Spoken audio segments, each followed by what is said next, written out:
Hi everyone, we are live again with the very amazing and wonderful Tanya Janca, and she's going to talk about security is everyone's job. Most of the people in the security industry know her. She needs no introduction. She's one of the amazing personality I know. Um, I would say that she's the person who motivates me every day. So over to you, Tanya. Thank you, Vandana. Hi, everyone. I'm so excited to be able to stream to people in India. It's so wonderful to be able to talk to you from so far away. And also, there's just so many amazing human beings that I know in India. So this is really exciting. Okay, so I'm going to share my screen, specifically my PowerPoint. And then I'm going to try to run my slideshow and let's see if this happens. Okay, so are you seeing the right version? You are? Okay, perfect. Okay, good. Okay, hi everyone. I am Tanya Janca, and today I'm going to talk about why security is everybody's job. And I mean that quite literally. So when I'm going to explain why, but this talk is a talk about DevSecOps and basically about how we as security professionals need to adjust for the way that we do security if we want to be able to succeed in getting all the things that we want in a DevOps environment. So that's what this talk is about. So let me see. It does not appear to want to go to, there we go. So we'll just do that.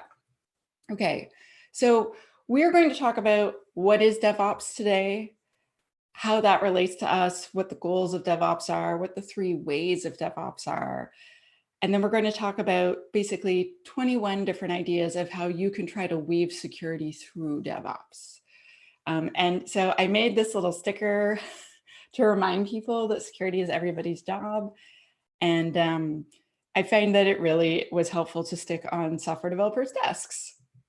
Okay, so what are we going to talk about today? DevOps, changing it into DevSecOps. But specifically, so some of the people watching this will be security people, but some of them will be devs, operation folks, DevOps folks, testers, project managers, all other areas of IT. And I'm going to focus on security as part of every single person's job. All right. So another thing we're going to talk about is how some people see DevOps. So a lot of security people feel that DevOps do these magical, wonderful rainbow things, and then security clean up the mess. But what I see when I think of DevOps is I think of security people enabling DevOps people, teaching DevOps people, giving them tools, and doing all the things they can to enable them to get their jobs done securely. So I view DevOps in a really happy way. And I hope by the end of this talk, you do too. All right, so now the mandatory about me slide. We do this slide, speakers do this slide, not because we care that you know our resume, but because it sounds weird, but it's to prove to you that we are qualified to give our own talk in hopes that, that you'll stay the whole time. So let's see if I can convince you. So I'm Tanya Janca. I like punk rock music. I'm also known as She Hacks Purple, and I am a purple teamer. So I do some offensive work and some defensive work. I'm totally obsessed with OWASP. And I'm one of the founders of WOSEC, Women of Security, which Vandana is also a leader of. And I am a security trainer and coach at shehackspurple.dev. So I'm a giant nerd, and I'm here to talk to you about DevOps. All right, let's do this. That's enough intro. Okay, so first, I'm going to define a few things just to make sure that we're all on the exact same page, because sometimes I find that people are thinking of things in different ways, and I want to make sure we all have the same definition. So then as I'm building on top of those, I'm going to add more complex things, and I want to make sure that we all have the same foundation. So I'm not being patronizing. I know a lot of you know this, but I know some of you don't know it, and that's why we're reviewing it. So what is application security? So I will say AppSec instead of application security quite a lot. And basically, application security is every single thing that you do to make sure that your software is more secure or is secure. So it can be hiring a pen tester or security assessor to come in and look at your app directly and test it. It could be you getting an alert via your email that the framework you're using has a big bug in it and it's a security bug. And so you talk to all your dev team members and decide to update to the newest version. It could be deciding to put security checks in your pipeline. It could be just figuring out that this old way that you used to do something is insecure and then grepping through all your source code to find it and then just replacing it with the new version that you just learned that's more secure. So AppSec doesn't need to be an extremely formal process. It's better when it's built into your system development lifecycle. But when I say AppSec, I mean anything that you're doing to make your software more secure. So poor software security is a really serious problem in our industry. Insecure software causes, according to the Verizon breach report, between 29 to 40% of data breaches. I haven't updated this yet, but so we won first place for causing the most data breaches in 2016, 2017, 2018, and now again in 2019. So unfortunately, people hacking our web apps, getting in and then doing disastrous things is happening a lot. They tend to be the main focus of malicious actors right now, as well as point of sale systems, but we're not talking about that today. And so that's one of the reasons why it's so important that we look at it, because it's really, we're not doing a great job right now of it. Another thing is that application security is missing. So if you are taking post-secondary education, so for instance, if you're doing a degree in a university or a diploma in a college, in most of them, either they don't cover security at all, or if they do, they'll just cover the very, very basics. They don't actually teach you secure coding. They certainly don't teach you security testing. They don't teach you secure code review. They don't teach you so many of the things that you would need to be able to ensure that your software is secure. It's quite often when I explain it, I'll explain, so academia right now, they graduate lots of people who are engineers, or they graduate, in colleges, like technical colleges, electricians, and they teach electricians safety. They teach them how to make sure that they don't burn houses down, right? And that people don't get shocked or electrocuted. And right now we are teaching people how to code and build software, and we're not teaching how to make the software safe. And this is happening all around the world. There are very few post-secondary education places that are covering this thoroughly. Another problem and reason why we have insecure software is because security is wildly outnumbered. So see her and how she's alone. That's me when I'm an AppSec team. It's just me, and there'll be 1,000 devs or 2,000 devs. There'll be all these operations people. And then I feel really, really outnumbered. And if you work in application security, you've probably felt this too. We just don't have enough people to do all of the work ourselves, which means we need to work smarter, not harder. So we're going to talk about that. And this is the number, these are the numbers that are supposed to be happening in our industry. So for every 100 software developers, theoretically, there are 10 operations people, and there's 1 security person. I've never worked anywhere where my numbers were this good. It's always been like 200 devs, 400 devs. One place they estimated there were close to 2,000 devs. And then there's Tanya, the application security team. And guess what that means? It's, imagine someone takes a fire hose of water and points it at a cup, and then it just explodes all over the place. And then it just keeps running like that forever. So that's what my inbox looked like. And that means I can't do a good job for everyone, right? So this is another issue that our industry is facing right now. Okay, so the last one in this section is going to be about waterfall. So waterfall works great if you're doing something like hardware where you can't reissue changes, like physical changes, but waterfall is not great for software. We have learned that around 70% of waterfall projects fail, and that's why people moved to DevOps and moved to Agile, because they have much better success rates. They're creating better software faster. And so the accompanying security model for waterfall is really not good. And my hopes that as everyone moves to DevOps, that security people really get on the bandwagon with everyone else, and then we can start having really, really good, consistent security results. All right, now let's talk about DevOps. So the first thing I'm going to do is talk about the main goals and how they relate to security. So the three main goals of DevOps. So my speaker notes are over here. So if you see me looking, that's what I'm doing, just so you know, because usually I get to cheat and look at speaker's notes at the bottom, but I can't do that right now. So the three main goals of DevOps are: one, faster time to market. So how can we get our product out before our competitors? Two, shorter lead time to fixes. So we want fixes coming out faster and more often. And then the last one is, I wrote notes and they're not actually correct, but that's okay. And the last one is making sure that the software is actually really solid and really good, and that we actually get products that are rugged and tough and last, and that our customers love. So you might think that these goals have nothing to do with security, but in fact, they're actually totally aligned with what we want. So the first one is improved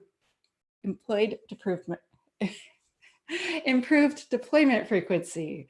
And by that, I mean, so if we are releasing new code and new features all the time, that means you can fix the security bugs and release them as well, right? So as someone who has done a lot of incident response, it is so glorious to be able to have a fix out in hours or days instead of weeks or months.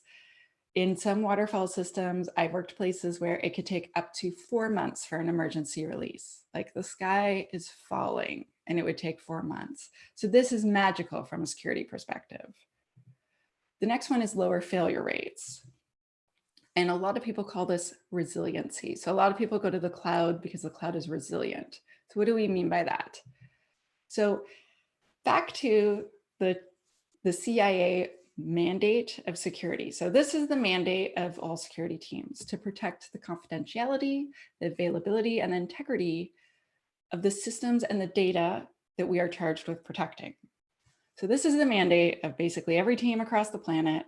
This is why we get paid. I have noticed that when I show this to software developers and operations people, a lot of them have never seen this before. And I find that scary. So if we look at this, and we come back to here, resiliency, that's the A in CIA. So if our app is tough and rugged and resilient, that means it's always going to be available. So for security, that's a giant win. So lower failure rates, tougher, rugged apps. For us, this is a giant win. Okay, so the last one. The last one is faster time to market. And a lot of people tell me, Tanya, I don't understand what that has to do with security. Well, the business pays the security team. And so if there is no business, there is no security team. It is our job to enable everyone else in the business to get their jobs done securely, right? And if the business needs to get things to market faster, we need to enable that to happen securely. And so we don't win if the business doesn't win. Essentially, if the business is not winning enough, we lose our jobs, right? So faster time to market is actually in everyone's best interest, not just the business people, but every single team. All right. So this is, I like to quote myself because it seems more intense when you put a quote. But in my opinion, DevOps is the best thing to happen to the security of software since OWASP, the Open Web Application Security Project. And I love OWASP. So this is a giant compliment from me. This is basically the best compliment I could possibly think to give. I really, truly believe that if security people get on board, we can make DevOps a very, very secure way of making software. So how do we do it? Now let's go through the 3 ways. Okay, so to do DevOps, a lot of people think you just get some pipeline software and you add a security test to it. That is part of DevOps. That is not the entirety of it. So according to the DevOps handbook, which is kind of the agreed upon, most people agree is like how to do DevOps. In order to do DevOps, you need to do the 3 ways. So the first way is emphasizing the security of the entire system, or emphasizing the speed of the entire system and the efficiency of the entire system. And what that means is you making sure that your part is efficient. And then if your part is quite fast, but then you're waiting on other parts, you go and you help that team to make sure their part is efficient. This is often where pipelines come in because automation means faster and less errors, right? So efficiency of the entire system. Then the second one is fast feedback. I want to know right away if I've made a mistake. I want to know right away if there's a problem.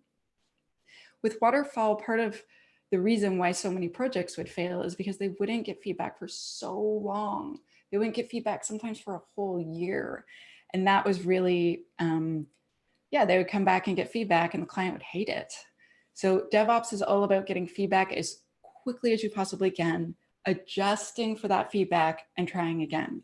And then the third way is continuous learning and working towards improving your daily work. We're going to talk a lot about that. So how do you improve the way you do security each day? How do you make sure, okay, so we found this one problem. How can I look up from above and find a way to solve that problem for everyone, right? So again, the 3 ways are efficiency of the entire system, fast feedback, and then continuous learning and improvement, experimentation, risk-taking, getting things to work better. All right, let's do this. Okay, so I'm going to go through each one of the 3 ways and give you ideas of exactly how we add security to them. So emphasizing the speed of the entire system, right? So if you think about it like this, we're just trying to get to the finish line as fast as possible, right? Rapid releases like we talked about earlier in our goals. So how do we do that? So one of the things is for security. So I'm going to break down each section of what security needs to think about versus what dev and ops need to think about. This talk is aimed more at developers and operations people than at security people. So you might feel I'm going very quickly over the security parts. I have one where the talk is very similar and I just do mostly security ideas, but I felt that this talk is more inclusive for everyone because it covers so many different areas of IT. And I can always do another talk for you in a few months if we need to. Okay, so first of all, it means the security team cannot be a bottleneck and stop things all the time. When I was a software developer, security stopped everything all the time. I would call them the people who say no. So we need to figure out a way to work within the same systems that dev and ops are doing. So if they're sprinting, we need to sprint. If they're using a pipeline, we need to learn to use a pipeline. It does not mean that every single thing we do is in a pipeline. We're going to talk about that. But it does mean that we have to adjust ourselves for them. Also, it means that we can't break the build unless there's a true emergency. So when you have a pipeline, if a really serious test fails, you break the build. We have to be very sure of our results and make sure we're only breaking things when we really need to. So what does this mean for dev and ops? I'm wondering if I can switch my screens so that I could see my notes. No, it's fine. Okay, so for dev and ops, what it means is we need you to help us. So if I need to tune one of my tools, so I want to put one of my security tools in your pipeline, that means I'm going to need you to allow that, allow me to have access, tell me if I screw up, help me tune it. So for instance, let's say we're running it and then, there's an update of my signatures or whatever it is that I'm looking for. And then I produce a false positive. I need you to tell me so that I can fix it. So tuning our tools is for sure really important. I also need to be able to add security bugs to your bug tracker. It does not work well to have a completely separate bug tracker for your security because then software developers aren't going to look at it, or maybe the more details could be in a separate bug tracker, but I need to be in your backlog, right? And I can only do that if I have permission from you. Whenever possible, use templates. Never reinvent the wheel. So if I have already tested the crap out of one of your apps, if there's a security feature and I've already looked at it, reuse that security feature in your next app rather than writing a new one from scratch, or how do I explain, like just reinventing. So if you already have a thing that works, it's already been tested, make it a template and then just use it every single time. This can be how you do authentication, or, for instance, the code that you use to use OAuth. Let's say you've decided everyone's going to use OAuth. Don't rewrite that code every time. If you've tested it really, really well, then just keep using that same code and then make sure that code gets tested every so often to make sure nothing new has cropped up. So templates are a huge, huge win. Another thing, of course, if you're going to release images or containers, scan them before you release them, right? For security bugs. Let me help you with that. I'd love to help you with that and give you some tools if you don't already have them. I really want to set up ways to make sure that the infrastructure that you release is secure way before it's released, not after. And the last thing on the slide is help us set up regular and automated scanning in your environments that is not disruptive. It is not a pain in your butt, that does not break things. And so we need input from you to make sure we do it correctly. When you let the security team just go all off on their own, doing their own thing, sometimes we break stuff. And that's why we need to communicate with you. And I know it's extra time for you now up front, but it's less time when we don't break anything. Okay, yes. Okay, so I'm going to have 5 of these photo slides. So this photo slide is something that you could take a screenshot of if you want to, rather than writing down and taking notes. So I'm going to have 5 of them. This is number 1. It's totally up to you. If you're on a Mac and you want to take a screenshot, you just press the Apple key, the control, and then the number 4, and then just drag across and it'll just automatically save it to your desktop. If you're in Windows, I'm sorry, I don't use Windows. But I'm sure, I know they have like a really cool tool called Snagit. They have like a bunch of cool tools. So rather than writing down and taking notes, if you want, you can just copy these things. It's totally up to you. Okay, so what else does this mean for Dev and Ops? So we need help scanning, or we need help tuning all of our tools. So if we are doing secret scanning, if we are doing SCA, so software composition analysis, if we are doing dynamic application security testing or static application security testing, anything that we're doing, if there's a false positive, please tell us so we can fix it. If it's slowing your pipeline down a lot, please tell us so we can fix it, because we might think that 2 minutes in your pipeline is fine, and you might think that that is the end of the world. And if you don't tell us, we definitely don't know. If we create, so I'm a big fan of creating more than one pipeline. So you have the main pipeline that goes out to prod and does, QA and all the things that all the developers and ops folks want it to.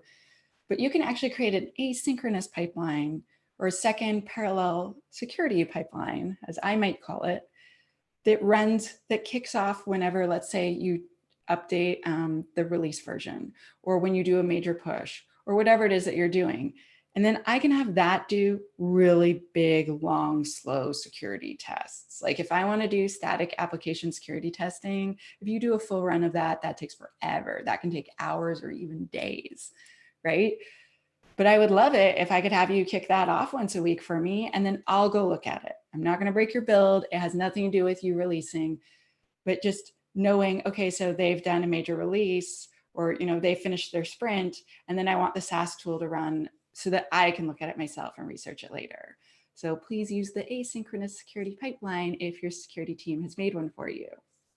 And then the last one on the slide is ensuring that your libraries and your third-party components in your code are secure. So that is called software composition analysis, or SCA. There are lots and lots of tools. And if you will allow me as a security person, I will definitely put one in every single pipeline. So I do a lot of .NET.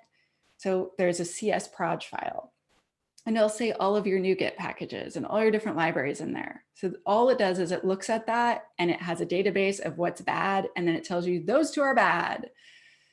I want to put that in every pipeline, period, because 70 to 80% of the code in modern apps is actually all third-party components and frameworks and libraries. And if I can make sure that none of those are already known to be insecure, we are way, way ahead of the curve, right? So let me put SCA in your pipeline, please. Okay, so, oh yes, definitely helping us tune our tools. Okay, so another thing is creating negative unit tests, right? And a lot of developers stop there. But what I would like it, if you could do, is if you copy it, you make an exact copy of your unit test, rename it, add abuse at the end, and then test that it doesn't do things it should not. So OWASP has released this really, really cool cheat sheet called the Cross-Site Scripting Filter Evasion Cheat Sheet. So if you go onto their site, you look that up, it has a million different little payloads that you could just copy and paste and send into your app. And then every time you run your unit tests, you're testing that it does what it's supposed to, but you're also testing that it fails gracefully and that you can't break it with these various tests that you've put in. This means every single time you run your unit tests, you're getting regressive security testing. And I have to tell you, from a security perspective, that is a beautiful thing. So consider negative unit testing. So here is slide number 2 for picture taking. There are so many different SCA tools. There's way, way more than is on this sheet, just so you know. But that said, like, I'm not prescribing a specific tool. If you can afford it, use 2 tools and use one and point it at your code repository instead of just in your pipeline, because you get a different look at things. And just the same as if you use 2 different tools, there's 2 different teams that are coming up with what's vulnerable. A bunch of their results will overlap, but with every tool, there'll be a bunch of things that only certain tools find. Trust me. Okay, so next, faster feedback. So this is the second way of DevOps. And if you look at it like this, we're going left. And I like to call that pushing left. I am a big fan of the idea of pushing left, the idea of starting security earlier in the system development lifecycle. And so we want feedback right away. I want to know right away in the requirements phase, you know, if you're missing security requirements, or while we're doing design, I want a threat model. I want to look at your design and make sure you're following security concepts in your design, right? So the second way of DevOps, faster feedback, is basically the exact same thing as pushing left for security, which makes it my favorite. Okay, so a lot of people tell me, you know, oh, pushing left seems nice, but you know, we can only afford this and blah, blah, blah. So let's look at money, because I find money is very convincing for management. So I did not make this slide. The Ponemon Institute made this slide. So thank you. Thank you, people at the Ponemon Institute. It costs exponentially more the later you find a bug. This is for security bugs. This is for operations types of bugs. Like if, you know, your app has a memory leak and it just falls down sometimes. It's the same as if you have a regular, totally non-security related bug. If you find it in production, it just costs so much more money because you have to go back and code it and then build and test and do all of those things and then release it to prod again. It's very, very expensive. And this production one is just showing you the cost of regular bugs. If you end up triggering an incident, it's actually way more money than that. So in production, that's just if you find the bug there yourself, as opposed to if malicious actors find it. And then I just have no idea what price tag to put on that. Okay, so what does this mean for security? Well, I mean, it means shifting left, starting security earlier, so we're big fans. So this means like us participating at the beginning with DevOps teams, right? So if they have a project kickoff, we should be there. A security person should be there. We should become their best friends because we are going to talk to them their whole project long, right? And what does this mean for Dev and Ops? It means a lot of things. So the first thing that it means is telling us what you are concerned about. I've just worked so many places where the developers or the operations folk are actually really upset with the security team and they think the security team knows, but they might not have explained why and had like a very frank conversation about it. So please tell us. It's for you and it's for us. So we need to give you feedback as well. Obviously, like we need to make ourselves available and give time to the dev team and the ops team if they need help.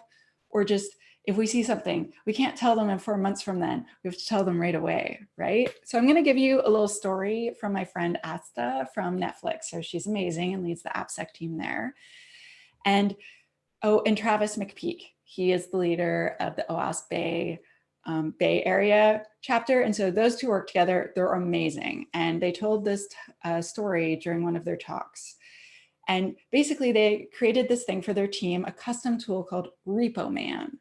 And so every time a new service would get spinned off, Repo Man, their security tool, would take away permissions, trying to do least privilege, right? And they ended up breaking a lot of things and making a lot of people angry. So they turned it off, and then they thought about it, and then they rebuilt the tool and named it Repo Kid. And what Repo Kid would do is a new system, a new service would spin off and it would watch it. It would have a default set of permissions, and then it would watch it. And it would say, for this amount of time, you haven't used this service or this permission, and it would take it away. And then it would keep watching, and it's like, okay, it's not broken, throw it away, you don't get that. And it would slowly remove it. And they said they removed something like 70% of permissions on every single different service that they have in their entire company. Like, it's absolutely astronomical. This is the most amazing story I have ever heard of implementing least privilege. And it only worked because they listened to dev and ops and then adjusted themselves and changed what their approach was so that it worked for everyone. And so, yeah, that story just totally knocked my socks off. And it's not my story, so you should totally follow Asta and Travis because they're amazing. Okay, so other things that it means for dev and ops. It means please participate in security activities. So if we have a security exercise, if we offer security training, if there's a security incident, please don't run and hide. We probably need you. So if there's an incident, if we do threat modeling, if there's a security sprint, so a sprint where we just fix security things, etc. If you don't participate, it's sort of a waste of time for us. We really need your help. Okay, so more on the photo slide. So faster feedback loops means you fixing our security bugs sooner. Oh, and the one thing I forgot to mention is, so this is a big adjustment, but if there's a big security bug, we need to break the build. This is a thing that a lot of people don't like when I say it, and they really don't like it if I do it. But if there is a critical or high level new bug, it needs to break the build. I can't have that go out. We have to look at it. If it's a low and it's new, it's probably fine, right? It goes into your backlog, but serious bugs need to break the build. And that is a big adjustment because security is part of your definition of quality. And yeah, I know it's scary. Breaking the build is bad. It makes us unpopular. We need to make sure we only break it if we really need to, but we have to be able to do it. Okay, so continuous learning. So this is the third way of DevOps.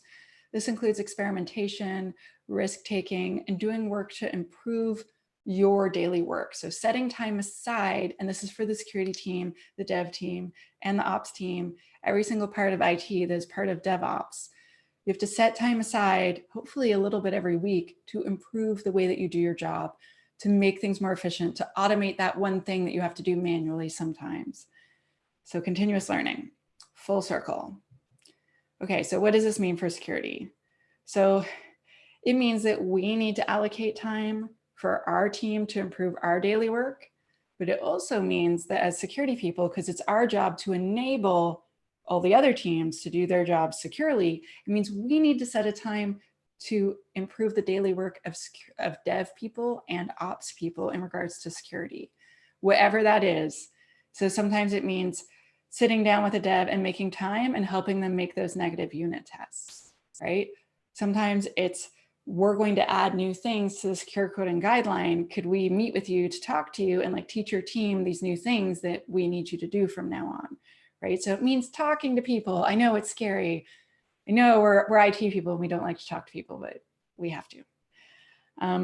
Another thing that we can do is we can create rituals to celebrate when things go well.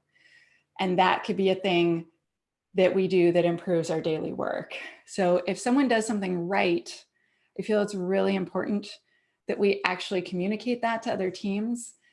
And It sounds weird, but that helps improve their daily work if they know a thing that they did was really important. So when I was at Microsoft, they have like this really amazing thing called Azure Security Center, and they put in a bunch of alerts that were related to application security, so not just cloud security.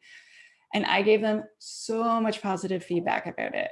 And they're really surprised. They're like, oh, it's such a big deal. I'm like, do you understand how awesome this is, that you can now find this, this, this, this, and this automatically in all of my apps in my Azure instance? I'm like, that's incredible. And they're just really surprised that it had so much value. And they're like, well, we're going to add more. And I was very like offering a lot of praise because they didn't realize how much it mattered and how positively it affected so many people. And I'm like, the customers are just telling me it's amazing, it's amazing. And so, you know, positive feedback's good because, I mean, it makes us feel good, but also then it helped them inform future decisions. Like it was their decision, it's their team, right? But me giving them positive feedback made them know like that work had a lot of value for many, many people. And the last thing on here is, actually, no, I'm going to leave that one out. I'm going to go to the next slide. Okay, so for dev and ops, this means if we offer training, please accept it. I know you're very, very busy. If there is a book or something about security that you want and your manager won't buy it for you, ask the security team, because if we are smart at all and we have any budget left, we will buy it for you, because then you are doing a better job in regards to security and we are getting what we want, and books are really cheap compared to incidents. If you find out how to fix something, please share that. Tell all the other teams. Tell all the other teams. Like for instance, if there's a big security incident and it turns out, you know, there's something wrong with your app and you fix it, tell all the teams. Tell all the teams how to fix it. Like let's hold a meeting once the incident is closed and it's appropriate to talk about it. Let's hold a meeting and teach everyone like what happened and how to fix it so we could never have that type of incident again. Right? So share information widely. The next thing is, if you can, so I'm a firm believer that every security team, just everyone ever, should be gathering metrics on things that matter to them. And so ask the security team, what are the top 3 things that our dev teams are doing wrong? What are the top 3 problems that you see, you know, in our images or our containers? And if the security team is gathering metrics, they should totally share it with you, like anonymized, so that you don't know, you know, this one person is causing whatever. We don't want to name names and point fingers. But what I mean is so most of the places I've worked, you know, as soon as I start, like, show me all of the different metrics that you have. Okay, so it looks like no one's, so it's the same in every single workplace. We have all sorts of cross-site scripting, and then no one's using security headers. Those are always in like the top bunch of results. And so one of my workplaces, I made a deep dive into both of those topics and then just taught developers, like, I'm going to spend 1 lunch hour per month giving one of these every month until people stop showing up. And cross-site scripting went way down, right? So if you're on a dev team or an ops team, ask the security team, what are the things that are the worst that we could fix? Like, what systemic things do you see over and over again? And then go attack them, go fix them. You know, get a security person to help you if you can. And then the last one in here is ensure that if there is a problem, when you do your postmortem, when you talk about it, please do a blameless postmortem. A lot of postmortems that I see, their entire purpose is to like point the finger at someone and fire them. And I know that firing someone might make you think like you've solved the problem, but that's not what's usually wrong. Unless that person is a malicious insider, then you should definitely fire them. If they've broken the law, you should talk to the police. However, most of the time what happens is there's a safeguard missing, or someone didn't get any training and had no idea they shouldn't be doing that. And so if you can look at the actual cause of the problem, so it's not Alice or Bob that made this mistake, it's that Alice and Bob got no training on that, or Alice and Bob don't have access to that security system, or that system's broken, right? Or doesn't work properly, or you've made a security system that's so tight that no one can get their jobs done, right? So please perform blameless postmortems. So this is the last, oh, actually, I'm going to talk about security simulations or security exercises. So I used to work at Elections Canada, and I was the CISO for the election we had in 2015, where we elected our current prime minister. And so we had all sorts of things that happened during the election. But the election actually went awesome from a security perspective. I can't give you details, but I can tell you there was nothing in the news. And that is great. The security team never wants to be in the news. How did we do it? Well, 6 months before every election, Elections Canada, they've been doing it a long time, 158 years. What they did is 6 months before, they do a whole fake election. They build a room, they set up all the IT, and then we had hackers descend upon it. We threw incidents in, we did everything. We made it the worst it could be. And we took copious notes and fixed everything. You can create simulations too. You can create exercises too. The Canadian government does all sorts of amazing training for their people, for their public servants, like the people that make up the government, including security exercises where they run fake incidents and teach you how to react to them in the most effective ways, the least damaging ways, how to recover. And I have to tell you, it's almost like a super fun adventure. Like it's the most fun training because it's hands-on.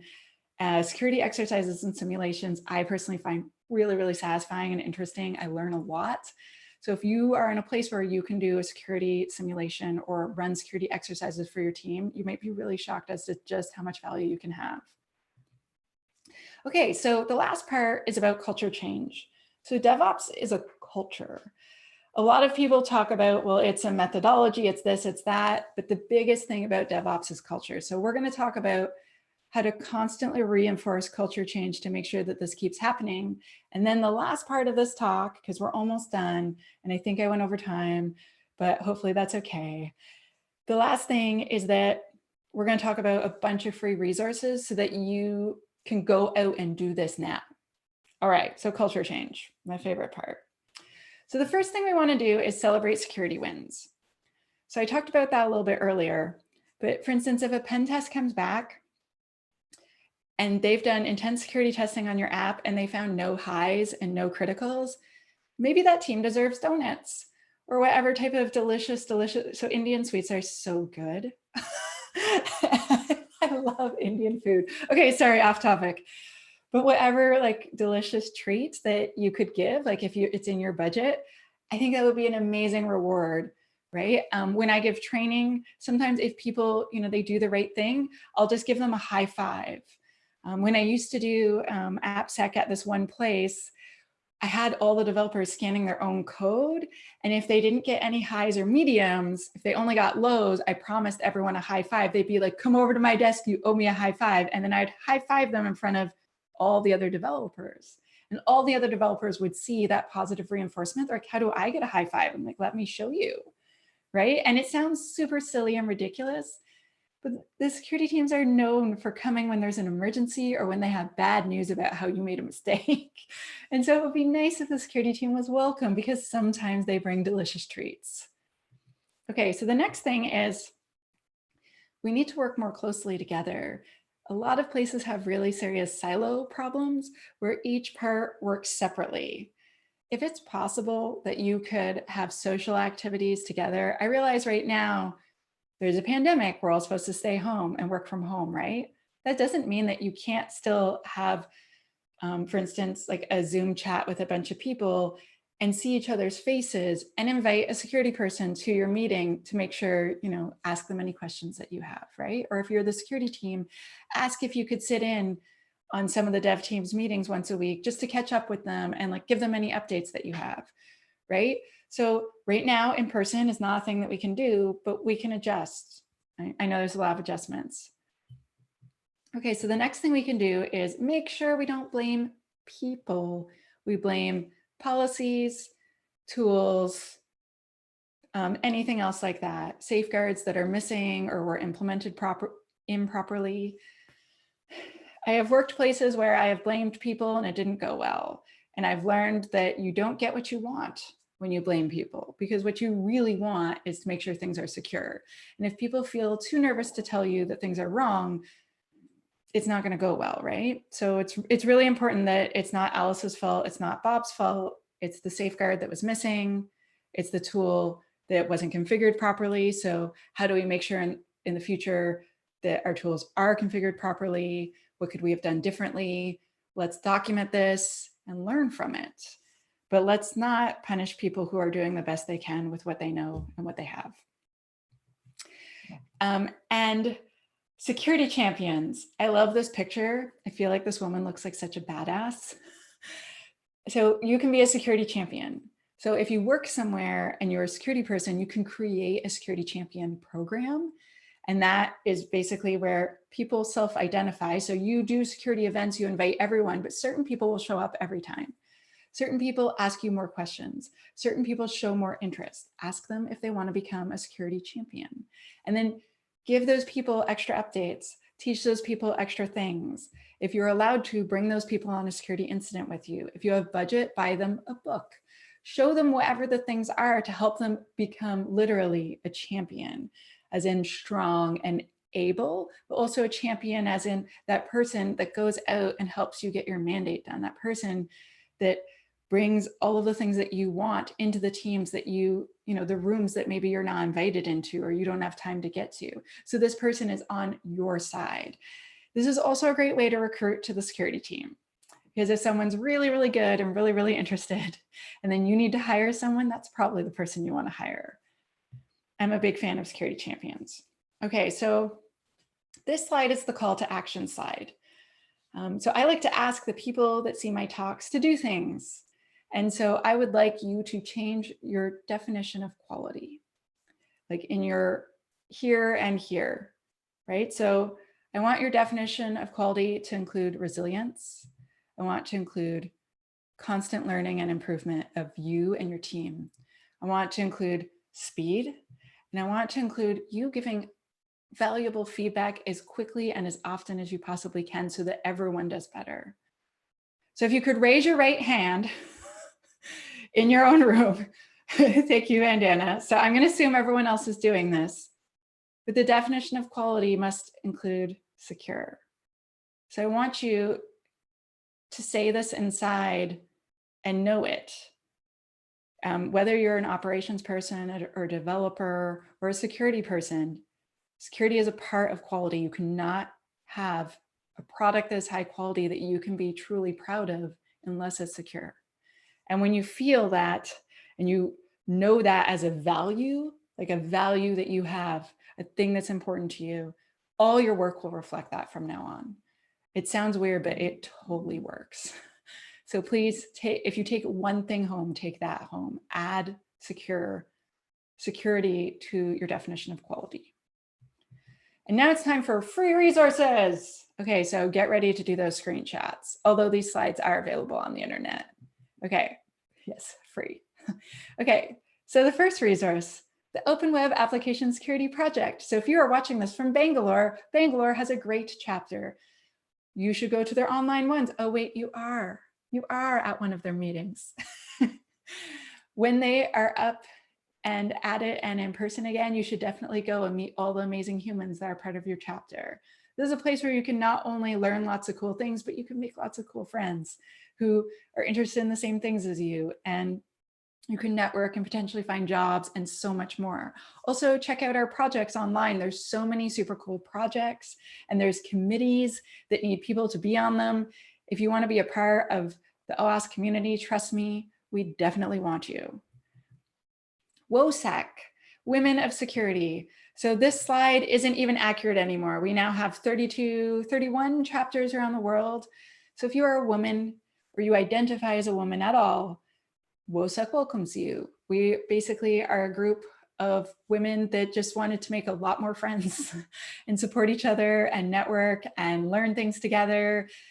We also like to attend big events as a group because sometimes it's really scary to go to a meetup and you're the only woman there. I don't know what it's like in India, but a lot of tech meetups in places that I've been to, it's me and just a ton of men in the room. And for some people that's intimidating. And so why not invite 10 of your girlfriends with you, right? And so if you want to join WOSEC, but we are not in your city, just follow us online because we're going to be doing a lot of free, all of our events are free. We're going to be doing a lot of things online so that more and more people can participate. We want to reach out everywhere.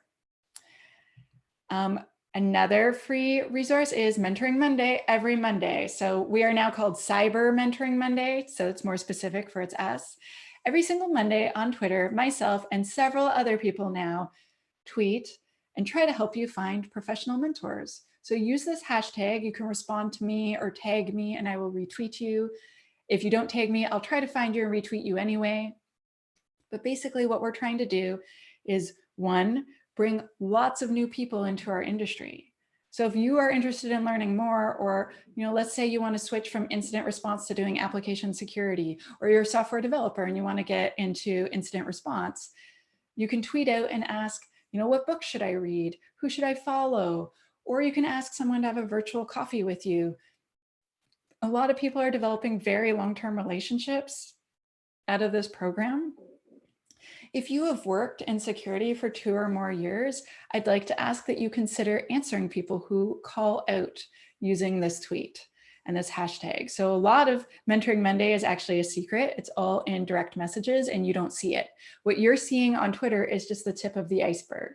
Lots and lots of people just reach out to someone and say, hey, actually, I do incident response and I've done it for 10 years. And if you want, we could have a little Zoom session and talk about it. And you could just ask me questions if you want to. You have no idea how valuable that is. You have no idea how much that matters to that person that wants to join our industry.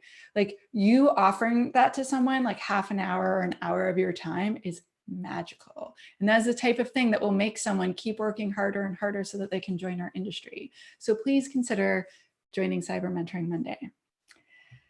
And then the last resource is me. I have a website, shexpurple.dev, where I teach things, and I do all sorts of stuff on there.